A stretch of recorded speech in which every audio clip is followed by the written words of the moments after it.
Very good morning class 8। सारे बच्चे ध्यान देंगे। हाँ, जैसा कि आप सभी जान रहे होंगे कि आप लोग अभी चैप्टर 9 की पढ़ाई कर रहे हैं और चैप्टर 9 के स्टडी में हम लोग फर्स्ट वीडियो ऑलरेडी देख चुके हैं और आई होप कि आप सारे बच्चे काफ़ी अच्छे तरीके से इसको समझ पाए होंगे। तो आज का हमारा टॉपिक है क्रिएटिंग टेबल इन ए डेटा सीट व्यू। ठीक है, तो आप देखेंगे बेसिकली हमारा जो एम एस एक्सेल है वो डेटा सीट व्यू में ही ओपन होता है बाय डिफ़ॉल्ट।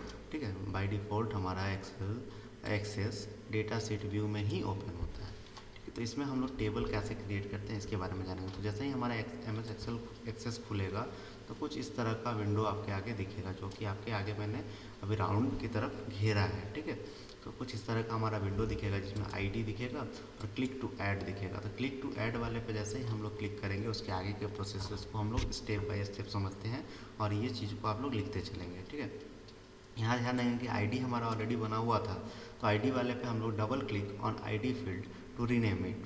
हम लोग डबल क्लिक करेंगे आईडी वाले फील्ड पे और उसको रीनेम कर देंगे जिस भी नाम से आप रीनेम करना चाहते हैं। बाय डिफ़ॉल्ट इसका डेटा टाइप ऑटो नंबर होता है। बाय डिफ़ॉल्ट इसका डेटा टाइप ऑटो नंबर होता है। आप चाहो तो इसको चेंज भी कर सकते हो। ऑटो नंबर में क्या होता है कि ऑटोमेटिक 1 के बाद 2, 2 के बाद 3, 3 के बाद 4, ऐसे ऑटोमेटिक वो आते रहता है। और मेरे समझ से वो ऑटो नंबर रहे तो ज़्यादा बढ़िया है, ताकि आपका डेटा मिसप्लेस ना हो, मिस अरेंज ना हो। ठीक है, उसके बाद अगले पॉइंट की ओर हम लोग बढ़ते हैं। Click to add insert new field. अब हम लोग क्लिक टू ऐड वाले पे, न्यू फील्ड वाले पे इस पर क्लिक करेंगे। इस पर क्लिक करने के बाद आपके पास एक ड्रॉप डाउन एरो अवेलेबल हो जाएगा जहाँ पे तरह तरह के डेटा टाइप के बारे में बताया गया है।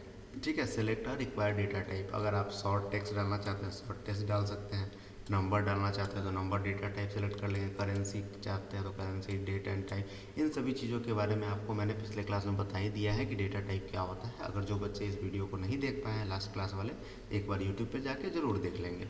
ठीक है, जिस भी डेटा टाइप की हमें ज़रूरत होगी, जिस तरह का टेक्स्ट हमारे पास होगा उस पर क्लिक करेंगे, हमारा वहाँ पे हो जाएगा। उसके बाद देखेंगे टाइप द फील्ड नेम। जैसे ही हमारा डेटा टाइप सेलेक्ट हो जाएगा उसके बाद हम लोग फील्ड नेम टाइप करेंगे। Similarly create all the field assigning appropriate data type. जो भी जिस तरह के हमारे डेटा होंगे उस तरह से हम लोग डेटा टाइप इसी तरह से सारे डेटा का बना लेंगे। Note that you will not be able to add data to the first field. आप देखें कि आपका जो फर्स्ट फील्ड होगा उसमें आपको डेटा ऐड नहीं कर सकते हैं, क्योंकि उसमें ऑटो नंबर असाइन किया गया है, यानी वो ऑटोमेटिकली जनरेट करेगा। As soon as you add data to any other field, auto generated number will be assign to the first field. जैसे ही आप देखोगे किसी भी फील्ड में आप डेटा ऐड करोगे तो वैसे ही हमारा फर्स्ट फील्ड जो कि ऑटो जनरेटेड है, जो कि रोल नंबर के नाम से हम लोग बनाए हैं, तो उसमें ऑटोमेटिक हमारा डेटा असाइन हो जाएगा। यहाँ आप देखेंगे रोल नंबर ऑटोमेटिक यहाँ पे असाइन होता जाता है। यहाँ न्यू, जैसा ही हम लोग इसमें कोई भी डेटा डालेंगे, इसमें नाम डालेंगे तो हमारा ऑटोमेटिक ये 8 नंबर हो जाएगा। यहाँ पे जो कुछ भी डालना होगा हम लोग डाल लेंगे। तो यहाँ एक जो भी आपके बुक में दिया गया है, एक मार्क्स स्टेटमेंट का डेटाबेस तैयार किया गया है। अलग अलग तरह के मार्क्स, अलग अलग बच्चे का अलग अलग सब्जेक्ट का मार्क्स यहाँ पर तैयार किया गया है। इसको आप सारे बच्चे एक बार एनालाइज करेंगे। यहाँ अमित नाम के बच्चे हैं जो कि 70 मार्क्स इंग्लिश में, मैथ्स में 83 और कंप्यूटर में 90 और भी सब्जेक्ट में जो भी मार्क्स है वो वहाँ पे मेंशन किए गए हैं, सारे 8-10 बच्चे के। ठीक है, तो आगे क्या करना है इसके बारे में ज़रा देखते हैं हम लोग। आगे क्या आता है, you can easily add data like you do in Excel. जैसे कि आप एक्सेल में डेटा को ऐड करते हो उसी तरह से आप धीरे धीरे करके इसमें भी डेटा को ऐड कर सकते हैं। To save table, right click on the table name field 1 and select save from menu. आप इसको सेव करने के लिए टेबल 1 पे क्लिक करके इसको सेव कर देंगे, जैसे कि एम एस एक्सेल वगैरह में आप सेव करते हैं, एम एस पीपीटी में, एम एस पावर पॉइंट में जैसे सेव करते हैं, सेम एज उसको उस तरह से आप सेव कर सकते हैं। और इंटर प्रेस करेंगे, टेबल का नेम आपसे पूछेगा, वो टेबल नेम डाल देंगे और हमारा सेव हो जाएगा। ठीक है, उसके बाद हम लोग बात करते हैं क्वेरी के। क्वेरी हम लोग कैसे करते हैं, डेटा तो हम लोगों ने ऐड करना सीख लिया, अब क्वेरी हम लोग कैसे डेटा ऐड करने के बारे में एक और चीज़ मैं बता दूं। जैसे हम लोग एक्सेल में डेटा ऐड करते हैं सेम टू सेम उसी तरह से डेटा हम लोग टाइप करेंगे, कुछ अलग नहीं है एक्सेल से, लगभग बात बराबर ही है, बस कुछ कुछ ऑप्शन अलग है। जैसे कि क्वेरी हमारा थोड़ा अलग तरह का ऑप्शन है। तो क्वेरी का मतलब क्या होता है, रिट्रीव डेटा। ठीक है, किसी भी चीज़ के बारे में डेटा हमको निकालना है। ठीक है, तो इसके बारे में आप जो चीज़ वो आपको समझ में आया कि नोट्स में लिखना है तो वो लिखते चलेंगे। ठीक है, you can use a query to view a subject of your data or to answer questions about your data। आप किसी भी सब्जेक्ट के डेटा को देख सकते हैं और उसके रिलेटेड आंसर भी दे सकते हैं। ठीक है, for example if you want to view list of student sorting more than 50 in the maths. आप कुछ वैसे बच्चे का मार्क्स देखना चाहते हैं जो कि मैथ्स में 50 नंबर से ज़्यादा लेके आए हैं। बाकी सब्जेक्ट का मतलब नहीं है, लेकिन मैथ्स में 50 नंबर से ज़्यादा लेके आए हुए हैं, तो उसके लिए you can restrict your list to choose to those student. आप चाहो तो आप वैसे लिस्ट को एक क्रिएट कर सकते हो अपने उस पर्टिकुलर टेबल से, उस पर्टिकुलर डेटाबेस से आप वैसे बच्चे का नाम निकाल सकते हो पर जिनका सब्जेक्ट मैथ्स में 50 मार्क्स आया हुआ है। इसके लिए आप लोग क्या करेंगे, ध्यान देंगे, आपको क्लिक करना होगा क्रिएट टैब पे। जैसे ही आप क्रिएट टैब पे, ये वाला हमारा रहा क्रिएट टैब, उस पर क्लिक करेंगे। उसके बाद आपसे पूछेगा क्लिक क्वेरी डिजाइन बटन, आप क्वेरी डिजाइन बटन पे क्लिक करेंगे। यहाँ पे आप ध्यान देंगे, यहाँ पे क्वेरी डिजाइन बटन हमारा है, ठीक है। उसके बाद show table window will appear, आप देखेंगे कि यहाँ पे शो टेबल विंडो अपीयर हो जाएगा, ये वाला। तो यहाँ पे ऐड बटन हमारे पास एक आता है क्यों ऐड बटन आने से पहले आपको दिखेगा फाइल नेम, जो भी डेटाबेस आप बनाए हुए हैं उसका फाइल नेम, ठीक है। आपको मार्कशीट वाले डेटाबेस में से ही सर्च करना है ना, मार्कशीट वाले डेटाबेस को हम लोग सेलेक्ट कर लेंगे। उसके बाद हम लोग ऐड बटन पे क्लिक करेंगे। ऐड बटन पे क्लिक करने के बाद हम लोग आगे की ओर बढ़ेंगे तो फोर्थ ऑप्शन हमारे पास आएगा चूज करने का। हम लोग डेटाबेस को चूज कर लेंगे। यहाँ से आप देख लेंगे चूज करना है क्वेरी में कौन सा सब्जेक्ट का था, मैथ्स को हम लोग यहाँ सेलेक्ट कर लेंगे। मैथ्स में हमको 50 मार्क्स चाहिए, तो हम लोग सेलेक्ट कर लेंगे मैथ्स वाले में, ठीक है। If you want to display all the columns of the table, अगर आप सारे कॉलम्स को ये करना चाहते हैं तो आप टेबल के नाम को ही सेलेक्ट कर लेंगे, यानी कि मार्कशीट को ही सेलेक्ट कर लेंगे आप सीधा सीधा, ठीक है। टोटल टेबल में से डेटा आपके पास निकल के आते रहेगा, ठीक।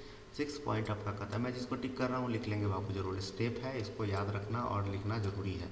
If you want to select based on some criteria like a student scoring greater than 50 marks in maths, then write the criteria row selecting the field name in the field cell on which the criteria should be applied।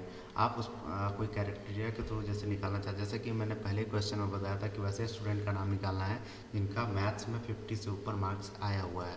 तो इसके लिए हम लोग criteria लिखेंगे। criteria लिखने के लिए आप यहाँ पे क्वेरी में जाके मैथ्स वाले सेक्शन में जाएंगे और वो यहाँ नीचे जाके criteria को सिलेक्ट कर लेंगे किनका मार्क्स मैथ्स में अलग अलग तरह का है, या 50 मार्क्स से ऊपर है। यहाँ criteria हम लोग चेक कर लेंगे यहाँ पे। यहाँ पे criteria देखेंगे जिनका ग्रेटर देन 50 रहेगा वो हम लोग कर लेंगे, उसके जरिए हम लोग मार्क्स निकाल लेंगे, ठीक है। You can also sort a table as per any column data, आप चाहो तो कॉलम डेटा के ऊपर भी इसको सेलेक्ट कर सकते हैं, जैसे कि असेंडिंग या फिर डिसेंडिंग ऑर्डर में। हमारा डेटा सबसे जो बड़ा नंबर वाला होगा, यानी सबसे ज़्यादा मार्क्स वाला होगा, वो सबसे ऊपर दिखाई देगा या फिर सबसे नीचे दिखाई देगा। हम लोग जैसे चाहें वैसे हम लोग सेट कर सकते हैं। उसके बाद कहता है uncheck the show check box from maths field as we have already selected all the fields of the table of the display. अब हम लोग मैथ्स फील्ड के अलावा और भी कुछ फील्ड का चेक करना चाहते हैं तो हम लोग मैथ्स फील्ड वाले को अनचेक कर देंगे। अनचेक करने के बाद सारा डेटा फ्री हो जाएगा और सारे टेबल का डेटा हमें दिखाई देगा, समझ गए। उसके बाद कहता है keeping the check box checked in other field will make duplicate copies of field in the result. अब हम लोग अदर कॉपी बनाने वाले फील्ड को चेक करके रखेंगे ताकि हमारा डेटाबेस जैसे ही सर्च करके लाएगा तो एक नया फील्ड बना के हमें दिखाई देगा। और उसके बाद हम लोग रन बटन पर क्लिक करेंगे। जैसे ही रन बटन पर क्लिक करेंगे हमारे पास रिजल्ट शो हो जाएगा। जैसे ही यहाँ पे आप देखेंगे ये हमारा पूरा डेटाबेस है, उस पर हम लोग जैसे ही रन बटन पर क्लिक करेंगे तो हमारे पास ये क्वेरी निकल के आ जाएगा कि कुछ ऐसे बच्चे हैं जिनका मैथ्स में 50+ मार्क्स है। तो आप देखेंगे मैथ्स में सबका 50+ ही मार्क्स आपको दिखाई दे रहा होगा यहाँ पे, ठीक है। 4 बच्चे ऐसे हैं जिनका मैथ्स में 50 मार्क्स है और उनका रोल नंबर भी आपको अलग अलग दिख रहा होगा, 1, 5, 2, 5, 4, इस तरह से असेंडिंग ऑर्डर में 70 सबसे पहले, उसके बाद 62, उसके बाद 50, 84, उसके बाद 75, इस तरह से आपको दिखाई दे रहा होगा अलग अलग बच्चे का अलग अलग तरह का मार्क्स, समझ गया। उसके बाद 10 नंबर में कहता है तो save query, right click on query name. आपको सेव करने के लिए यहाँ पे क्वेरी नेम पे राइट क्लिक करना पड़ेगा और सेव करना पड़ेगा। To make changes in query select design view button और राइट क्लिक मेन्यू, आप सेलेक्ट डिजाइन बटन पर भी क्लिक करके इसको सेलेक्ट कर सकते हैं। तो बाबू ये चैप्टर आपका यहीं पे समाप्त होता है। यहाँ पे आपका कुछ रिकैप है, रिकैप को आप लोग पढ़ लेंगे। उसके बाद आपके पास यहाँ पे नीचे ये फिल इन द ब्लैंक्स वगैरह है, इसको आप लोग बनाएंगे। ओके, सॉरी ये फिल इन द ब्लैंक नहीं, मैच द टेबल है, मैच द टेबल वाले को आप लोग बनाएंगे। उसके बाद कुछ टिक मार्क करना है, जो सही है उसमें टिक करना है, गलत है क्रॉस करना है, ये बनाएंगे। उसके बाद शॉर्ट आंसर क्वेश्चंस कुछ है हमारे पास। शॉर्ट आंसर में वेरी शॉर्ट आंसर है, इसमें फील्ड क्या होता है, फॉर्म क्या होता है, रिकॉर्ड क्या होता है, डेटाबेस क्या होता है इन सब चीज़ों के बारे में लिखना है। उसके बाद आपका शॉर्ट आंसर में आता है प्राइमरी की क्या होता है, ऑटो नंबर क्या होता है। इन सब चीज़ों के बारे में हम लोग लास्ट क्लास में ऑलरेडी पढ़ चुके हैं, लास्ट वीडियो में। और इस वीडियो में बहुत सारा चीज़ हम लोग, what is database query, database से कोई भी डेटा को निकालने के प्रोसेस को हम लोग डेटाबेस क्वेरी कहते हैं। Advantages to using form in Excel, हम लोग एक्सेल के फॉर्म को यूज़ करने के क्यों क्या क्या एडवांटेज है, ये सारा कुछ हम लोग लास्ट क्लास में आपको बता चुके हैं। उसके बाद ऐसे टाइप क्वेश्चन आता है, how to create form in Excel 2013, इसका कुछ स्टेप मैंने आपको ऑलरेडी लिखवा चुका है। What are different data type use in MS Access एक्सेस, एम एस एक्सेस के डिफरेंट डेटा टाइप क्या क्या है, इनके बारे में आपको बताना है। उसके बाद how can you generate a query in MS Access एक्सेस, एम एस एक्सेस में आप क्वेरी कैसे जनरेट कर सकते हैं। व्हाट आर एक्सेस ऑब्जेक्ट, इन सब चीज़ों को, एक्सेस ऑब्जेक्ट के बारे में मैंने आपको बता दिया है। तो ये सारे हमारे कुछ क्वेश्चंस हैं जिसको आप अगले क्लास में बना के चेक कराएंगे, ठीक है। तो ये ABCDE ये आप लोग अगले क्लास में बनाएंगे। और अभी के क्लास में आप लोग क्वेश्चन नंबर A और B तुरंत बना के दिखाइए। अभी का क्लास जैसे ही आप वीडियो देख लिए हो तो क्वेश्चन नंबर A और B तुरंत बना के दिखाइए। उसके बाद C, D, E आपका होमवर्क रहेगा और अगले क्लास में आपका नया चैप्टर शुरू हो जाएगा, ठीक है। नया चैप्टर आपका चैप्टर नंबर 7 रहेगा और हम लोग अगले चैप्टर की ओर बढ़ेंगे अगले क्लास में, ठीक है ना। Thank you.